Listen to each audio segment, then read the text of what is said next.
छुपा है? बाहर आओ। ये तो तारा की छोटी भाभी थी, यहीं तो छुपी थी। करण जिंदा है पापा, करण जिंदा है। करण जिंदा है?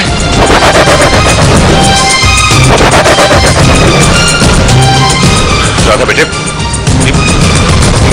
ये तू कैसी बात कर रही है? बेटा जरूर तुझे कोई गलतफहमी हुई है। पापा आप पर यकीन करके मैं अपना यकीन खो चुकी हूँ। मैंने आप पे भरोसा किया, लेकिन आपने मुझ पे भरोसा नहीं किया पापा। आपने मुझसे कहा था कि आपने करण के हत्यारे को सजा दिलवा दी। आपने करण के किस हत्यारे को सजा दिलवाई है पापा? इतना बड़ा धोखा कैसे किया आपने मुझसे? इतना बड़ा झूठ क्यों बोला मुझसे पापा कि करण का खून हो गया है? राधा बेटा, मैं तुझसे झूठ क्यों बोलूंगा? देख, मैंने तुझसे जो कुछ भी कहा था सच कहा था। करण मर चुका है, करण मर चुका है बेटा। पापा अगर करण मर चुका है तो फिर वो इंसान कौन है जो मेरी जिंदगी में वापस आ गया? हूबहू वही शक्ल, वही चेहरा, वही आंखें, वही आवाज। किसकी बात कर रही है तू? पापा आप अपनी आंखों से देखेंगे ना तब आपको यकीन आएगा। वो हमारे घर में तारा का दोस्त बनकर आया। पापा मुझे वो करण ही लग रहा है और उसने अपना नाम बदल लिया। पापा लेकिन नाम बदलने से सच्चाई तो नहीं बदल जाती ना? पापा मेरी तो नींदें उठ गई, मुझे कुछ समझ में नहीं आ रहा है, मैं क्या करूं? राधा बेटा, ये मुमकिन नहीं है। ऐसा कैसे हो सकता है? तुझे जरूर कोई गलतफहमी हुई है। पापा मुझे मेरे किसी सवाल का जवाब नहीं मिल रहा है। पापा आप ही बताइए मैं क्या करूं? अपने सवालों का जवाब ढूंढने कहां जाऊं? तुझे कहीं भी जाने की जरूरत नहीं है, मैं तेरे पास आ रहा हूं। अभी तेरा पापा जिंदा है, तुझे तेरे हर सवाल का जवाब मिलेगा। मैं बस निकल रहा हूं।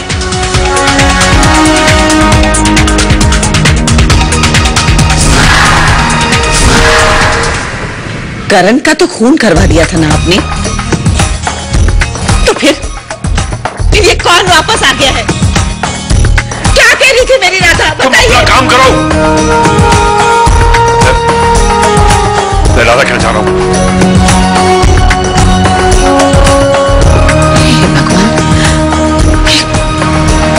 कौन सी नई मुसीबत आ गई है मेरी बच्ची पर? ऐसे ही कौन से कम दुख झेले हैं उसने? उसे और दुख मत देना भगवान, मेरी बच्ची को और दुख मत देना। काका जी बहुरानी। काका मुझे पूजा करनी है। पूजा घर किधर है? पूजा घर? हाँ काका, पूजा घर, भगवान का मंदिर। घर में भगवान का स्थान होता है ना, स्थान कहाँ है? बहुरानी, इस घर में कोई मंदिर नहीं है। क्या? इतने बड़े घर में जिम है, स्विमिंग पूल है, यहाँ तक कि बार भी है, लेकिन भगवान के लिए मंदिर नहीं। बहुरानी, साहब को पूजा पाठ, भगवान, इन सब में उनकी कोई आस्था नहीं है।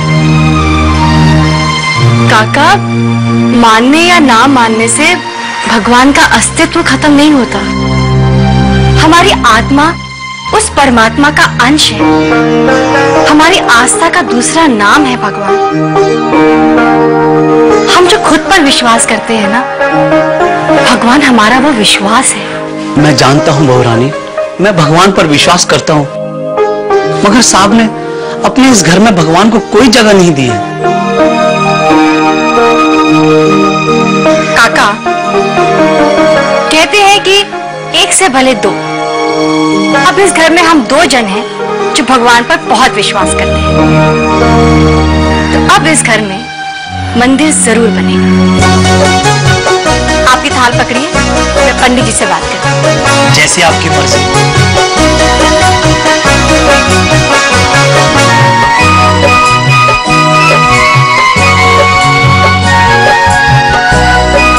पंडित जी, मैं संजना जी, आपका आशीर्वाद है, मैं बिल्कुल ठीक हूँ। अच्छा पंडित जी, आप जल्दी से मेरे ससुराल वाले घर में आ जाइए, मुझे भगवान की स्थापना करनी है। जी ठीक है, मैं आपका इंतजार करूंगी। जी जी, नमस्ते।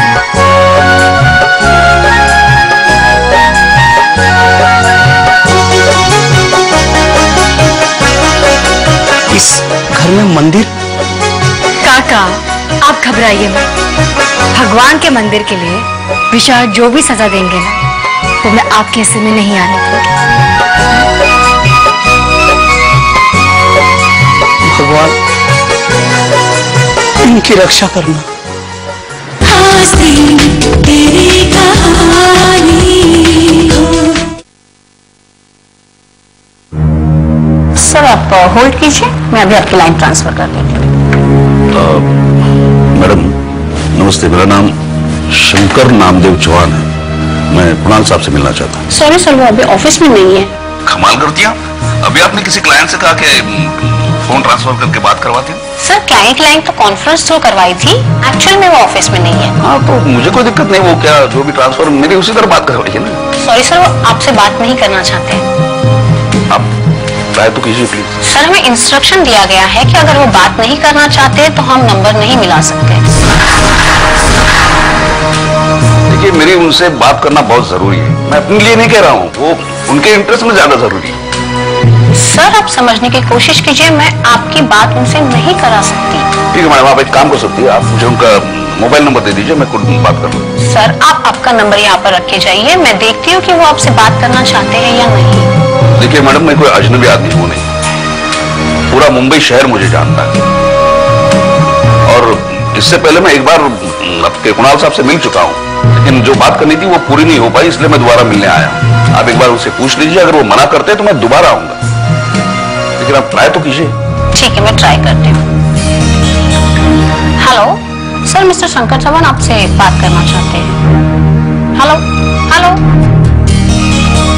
क्या हुआ? सर अर्जुन मीटिंग में है, उन्होंने फोन कट कर दिया।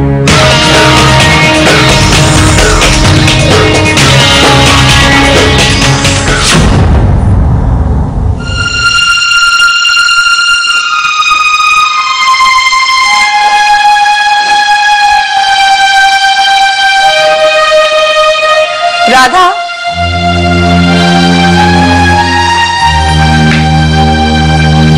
सुबह सुबह किसी को बताए बगैर कहाँ चली गई थी?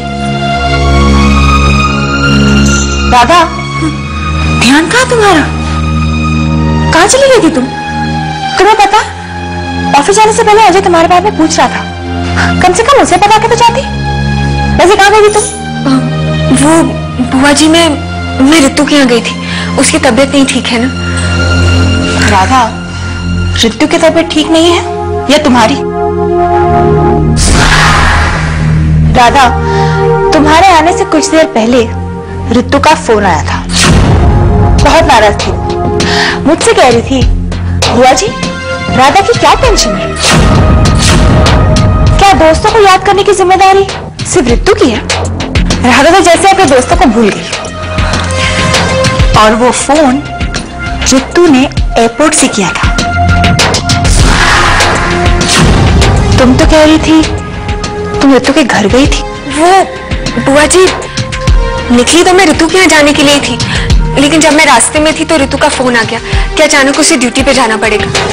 तो मैंने सोचा कि मैं संजू के यहाँ चली जाती हूँ। उसकी शादी के बाद उसे मिली भी नहीं थी, लेकिन संजू भी घर पे नहीं थी, तो मैं वापस आ गई। अब बुआ जी, मैं अभी नीचे आती हूँ।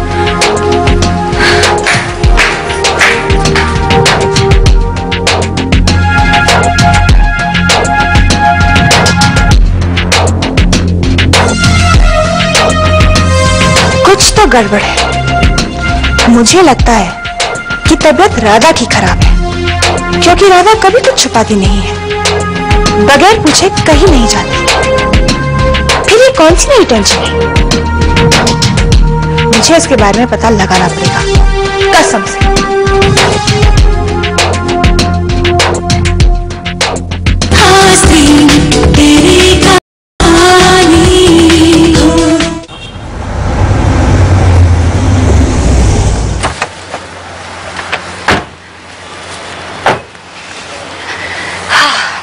चलो, घर भी आ गया और मेरे जाने का टाइम भी आ गया। बच्चा, हम यहाँ पर भी तो बातें कर सकते हैं। ओह गॉड, कुणाल, मैं हमेशा के लिए तुम्हें छोड़कर थोड़ी ना जा रही हूँ, और हम तो कल दोबारा वापस मिलने वाले हैं ना। हाँ, हम कल दोबारा मिलेंगे। लेकिन मैं क्या बताऊं तारा, तुम्हारे बिना मैं कैसे वक्त काटता हूं। हर पल मुझे सिर्फ तुम्हारा ख्याल रहता है। आंखें बंद करता हूं तो सपनों में भी सिर्फ तुम्हारा चेहरा नजर आता है। ओह, इसका मतलब तुम मुझे जरा भी मिस नहीं करते, क्योंकि मेरा चेहरा तुम्हारी आंखों के सामने जो रहता है। लेकिन मैं तो तुम्हें बहुत मिस करती हूँ, क्योंकि मेरे सपनों में तो तुम तब आओगे जब ऋतिक रोशन तुम्हें आने देगा। वो तो जाने का नाम ही नहीं लेता। क्या हुआ? ऐसे क्या देख रहे हो? तुम्हारा ये चेहरा अपनी नजरों में उतार रहा हूं। जब तुम चली जाओगी तो तुम्हारा ये हंसता हुआ चेहरा याद करके मैं अपना दिन काटूंगा। तारा, आखिर कब तक मैं तुम्हें इस तरह छोड़कर अकेला वापस जाता रहूं? जब तक पापा मम्मी से फाइनल बात नहीं हो जाती तब तक। अगर ये बात है तो फिर ठीक है, चलो हम तुम्हारे गांव चलते हैं और मम्मी पापा से बात करके आते हैं। नहीं बाबा, मैं आज उनको फोन करके पूछूंगी कि वो लोग कब वापस आ रहे हैं। ओके? उनसे कहना कि कोई तुम्हारे लिए बहुत बेचैन है। ओके, अब मैं अकेले घर जाऊं कि आप मेरे साथ आने वाले हैं? चलो ना, चाय पीकर जाना। अरे नहीं, तुम्हारी भाभी ने अगर मुझे चाय की जगह पर वापस कॉफी पिला दी तो alright, bye bye. Tara, Kunal. Okay bye bye.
सुनिए,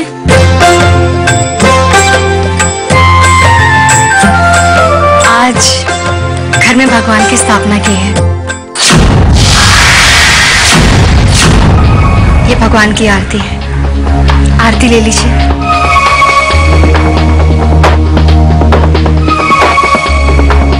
आरती के लिए इनकार नहीं करते, कहते हैं भगवान की आरती लेने से हर काम सफल होता है। कमाल है, दुनिया चांद पर पहुंच गई और तुम इंडियंस अभी तक अपने हाथ में पूजा की थाली लेकर खड़े हो। बस यही कारण है कि तुम लोग दुनिया में सबसे पीछे हो। मुझे हिंदुस्तानी होने में कोई शर्म नहीं, क्योंकि यही वो ऐसा देश है जहां धर्म भी कर्म की शिक्षा देता है। और इसी इसी कर्म के कारण आज हमारे इंडिया के लोग पूरी दुनिया में जाकर अपना नाम कमा रहे हैं। देखो संजना, तुम अपनी फिलॉसफी अपने तक रखो प्लीज। तुम पूजा में खूब नाम कमाओ, मैं तुम्हें कभी कुछ नहीं कहूंगा क्योंकि ये तुम्हारी पर्सनल प्रॉब्लम है। मगर कभी भी आरती, पूजा या प्रसाद के लिए मुझे पीछे से आवाज मत देना, राइट?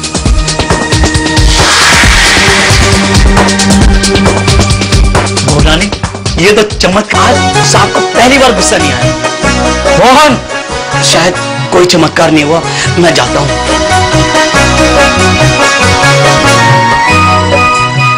हंसी